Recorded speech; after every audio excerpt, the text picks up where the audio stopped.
முதலில் சிறை செல்ல இருப்பது கார்த்திகேயன் ஐஏஎஸ். யார் சார் இந்த நேம் புதுசாக இருக்குது? அவர் அதிமுக வந்தாலும் சரி, திமுக வந்தாலும் சரி பிடிச்சிட்டாங்க. கடந்த கால அதிமுக ஆட்சியில் 5 வருடங்கள் அடித்து குவித்த அதிகாரி திரு கார்த்திகேயன்.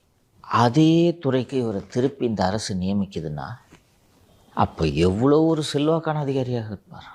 அவருடைய பணம் நமது நண்பரான பாஷ்யம் அபினேஷிடம் முதலீடு செய்யப்பட்டிருக்கிறது.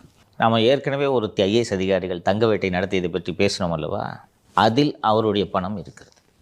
அவர் மட்டும் முதலீடு செய்யாமல் தலைமைச் செயலாளரோட பணத்தை வாங்கி நம்ம இப்படி தங்கத்தில் முதலீடு செஞ்சு கொடுத்தா நமக்கு நல்ல பதவியை போட்டு கொடுப்பாருன்னு சொல்லிட்டு சுப்ரியா சாகுவிடம் இருந்து பணத்தை வாங்கி தங்கமாக முதலீடு செய்திருக்கார். இப்போ இந்த கார்த்திகேயன், சுப்ரியா சாகு இவங்களை போய் அரெஸ்ட் பண்ணுறதுக்கு போனால், சார் எனக்கு எதுவுமே தெரியாது சார், இவர் தான் சார் இதெல்லாம் பண்ணாருன்னு சொல்லுவாங்களா